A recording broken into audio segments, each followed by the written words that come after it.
Wow, we've got a great crowd.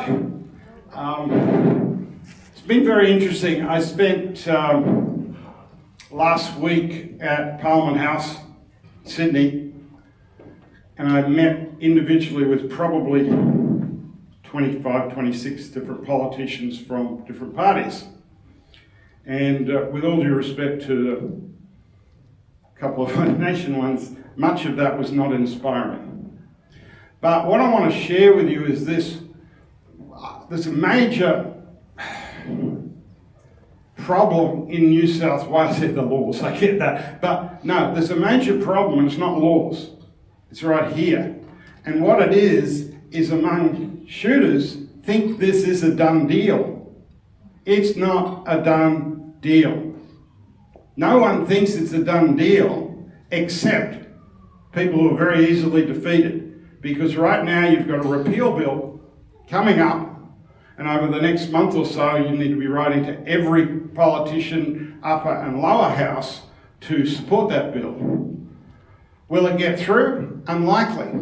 But even if it doesn't get through, if it does get to committee, they can't enact the rest of it for a period of time. It's very important, and it's a real step that takes us out towards the election. I met last week with a joint meeting with the Police Minister's Office, the Treasury and Small Business. Small Business was very concerned about the damage to people like his business that they've destroyed, and hundreds of businesses across the state that they've destroyed. I don't know that people realise that shooting and hunting in New South Wales creates more revenue than the wool industry every year. People go, it's not true. It is. There's more people out every weekend using firearms than play golf or football. No, that's not true. Yes, it is. Go look, do the numbers. So you're not some little minority of something, but if you get in your head, oh, this is over, how much am I going to get? Will I get this much for the gun? In fact, after this meeting ends, you'll see James there and Matt around somewhere with the matching shirts. And go have a chat to them if you've got questions about what's happening with the laws, everything else in detail, because we don't have time to do it now. But they'll be around, I'll be around, more than happy. But don't think it's a done deal. It's so far from that. Even in about the 7 or 8 Labor members I met with, they're apologising for it, essentially. No one tried to defend it. They all know it's so bad. It's so badly written that as of last week, they haven't got the regulations ready. Remember, they had to rush it through on Christmas Eve and threaten the politicians that you couldn't get home for Christmas if you didn't vote. Great, it was really urgent. How come virtually none of it's been proclaimed 9 months later? Yeah, that's urgent, all right.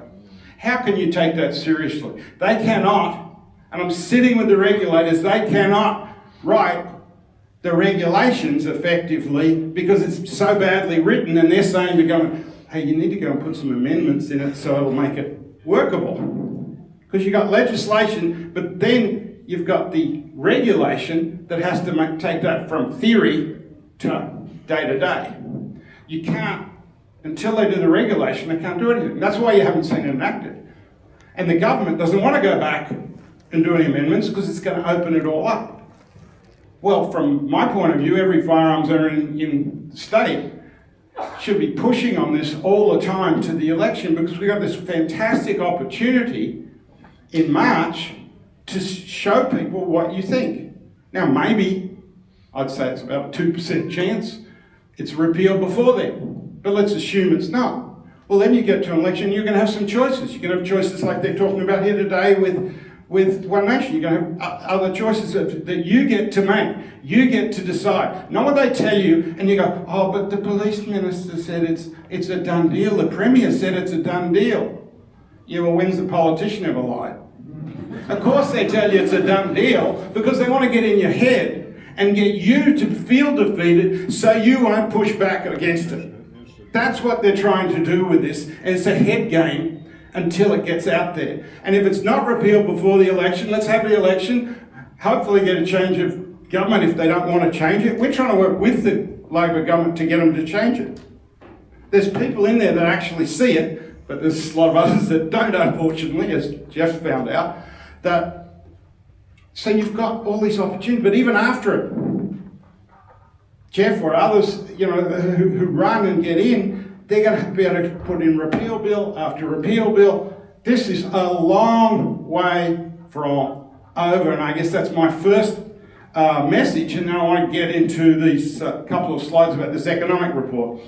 Shooters Union, we looked and said, we've got to be able to show the reality of what confiscation programs, so-called buyback programs, do economically and also for, quote, public safety.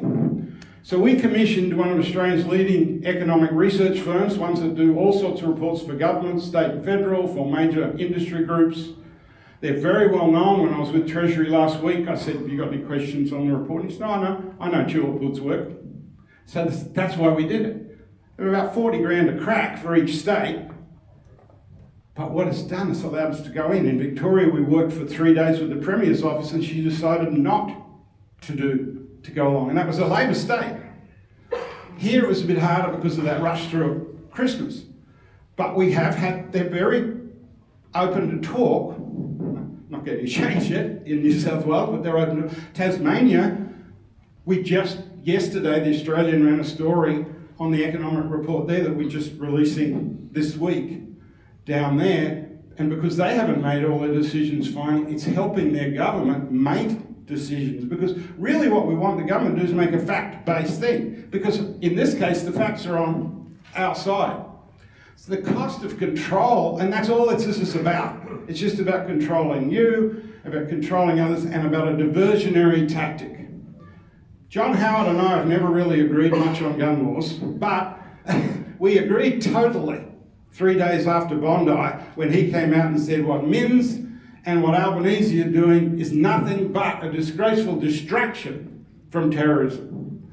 And that's, he was spot on. One of the most experienced politicians anywhere, he nailed it. And he's not missed a program, I can tell you. But the name of this report for New South Wales is called Half Cocked, because that's what, unfortunately, the government did, and you'd like to think they did it with the best of intentions and things. Industry says if this buyback or confiscation program was national, which is what Albanese says it's a national one, industry says $15 billion, the federal government says $1 billion. That's a pretty big difference. Now, Jeff's in the industry, and the people that looked at those figures, it's pretty close. It certainly wouldn't be less than 12 or 13. That's a massive difference. So no one's wanting to tell the reality of what's going on. So let's look at it. We're going down directly to New South Wales and away from the national part. So where does the money go and where's wasted? If you look, the payments for guns based on what they're talking about, which is they're thinking they'll get a 20% reduction. Whatever you do, don't let them get a 20% reduction. You've got family, friends, cousins. Get them a gun license. Spread them around. If they're a responsible person, great. We call it double up. There's 260,000 licensed shooters in New South Wales. Let's make it 500. Because every politician, when there's 500,000 people, you think they want to destroy your business then? No, they get really nervous. And also it starts spreading it out in case we can't get a repeal for a while. If it takes a year or two, not going away. $416 million the taxpayers in New South Wales are going to pay. The total cost is $950. That $416 is just the first year costs to New South Wales taxpayers, because Albanese said it's not a federal buyback. I hate that word because they don't own it, so how can they buy it back? It's confiscation with money. But that's based around that 20% which the federal government would like to see, and Minns has talked about, if they get their way. But $950 million in total, because the federal money still comes out of all our pockets as well, because our taxes. Then we start looking at it, and about all the hidden costs and breaking it down. And if anyone wants copies of the report, just go onto our website, shootersunion.com.au or shootersunion.org.au, whichever one, and up the top you'll see buyback reports, and it's got the complete 34-page report. If you're an accountant or a numbers nerd, go have fun. Also, there'll be some executive summaries in there that are much shorter, easier to use, to show people, talk to people. They're all there. This is just showing what would happen in different states. This is what I talked about before about hunting. It's an incredible amount of money. This is not something we made up. This is one of Australia's leading economic firms' research, is what they said. And you think, what would they do for the wool industry? But here's part of that whole hunting industry. Oh yeah, we'll cut your business off at the knees. Also cut business off that supplies the defence industry, not helping our defence industry. So it's a big business economy. Nationally, it's obviously much bigger. But look at the jobs numbers in New South Wales. That's the number of people employed. Around the country, there's about 4.1 million registered firearms. There's probably, everyone's got a different estimate, 20 years or more doing this. My gut feeling is it's probably another 1.5 to 2 million. There's a lot that aren't on the books. So how do you bring people into the system?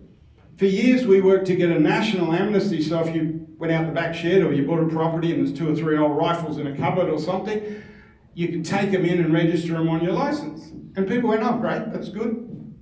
It's been working like a charm. It's taken tens of thousands of guns a year out of the grey market. Guess what happened the day after this legislation was pushed through in New South Wales? The numbers virtually dropped to 0 and have stayed there, because now you find 3 or 4 guns in the back shed and you go, oh, maybe I didn't see them. Because why does anyone want to put them into the system when A, they might be confiscated, or B, they're going to say you can't have that many now? So they've actually scored an own goal. They're well on the way to turning this into the next tobacco issue.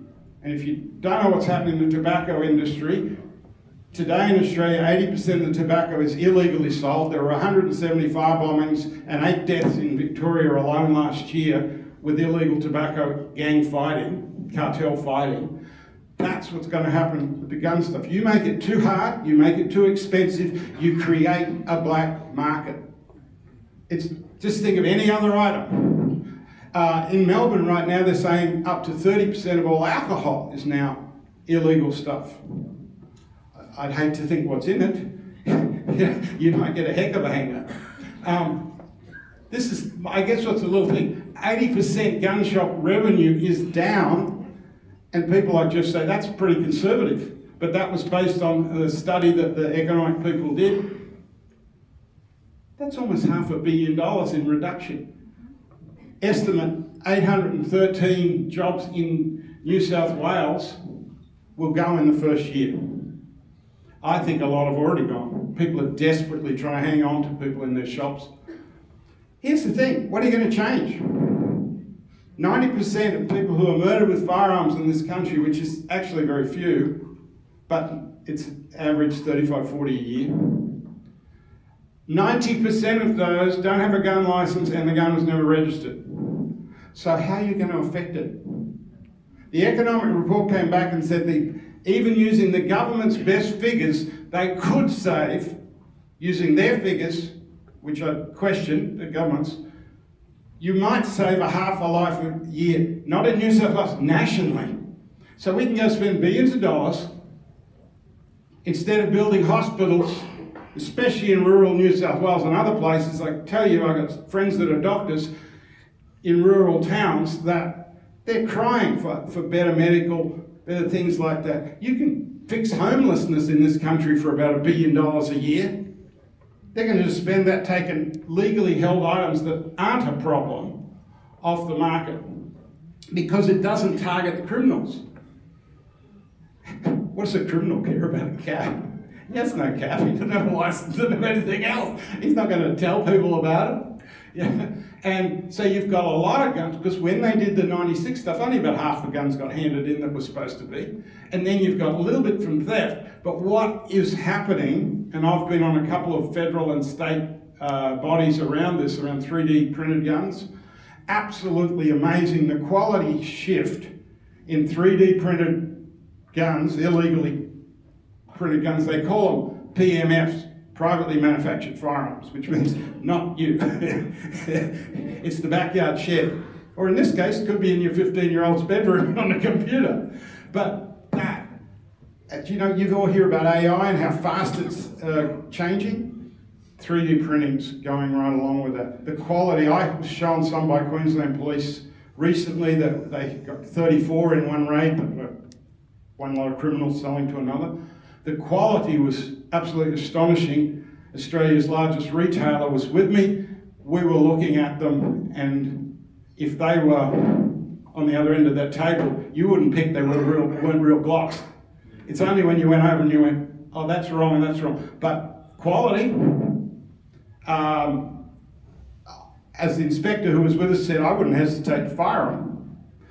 That's a big shift. As that gets high, if you've made the bar too high, people will seek them. So they are scoring an own goal if they're serious about public safety. They should be engaging all on us so we can work together, because we want less criminal incidents. We don't want terrorism. We don't want all this stuff. We're actually their natural ally to help them with a self-regulating system. But no, they want to treat you like you're a potential criminal.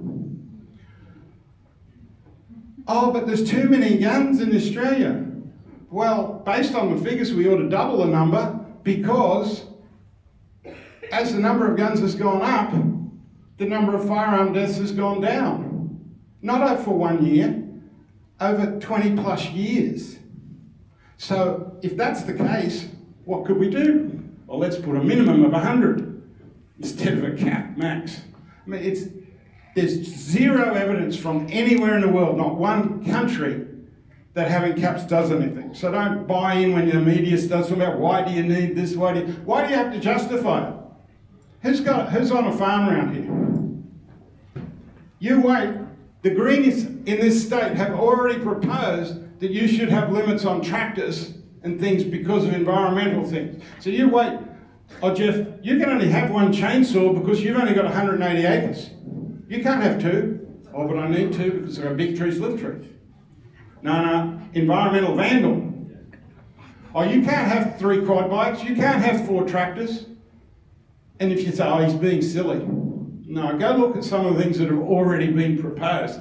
Guns are just another issue of this. And this is just carrying around. The stats will show over and over. Every objective person looks at it. If I say it, though, they go, oh, he just wants more guns. Not really. Although my wife say probably I do. but realistically, it's an own goal for them. It's not going to help public safety, it's going to do the other. If you don't know about Shooters Union, you want to find out more, we are national, 90,000 subscribers to our stuff, but New South Wales is one of our smallest states, so if you haven't heard of us, but we're very active. We've spent over $500,000 since Bondi. We're nowhere near as big as a lot of the other organisations, but our goal is we will spend every cent we get to push this back, because it cannot stand long term. So if you want to know about us, either go on our website or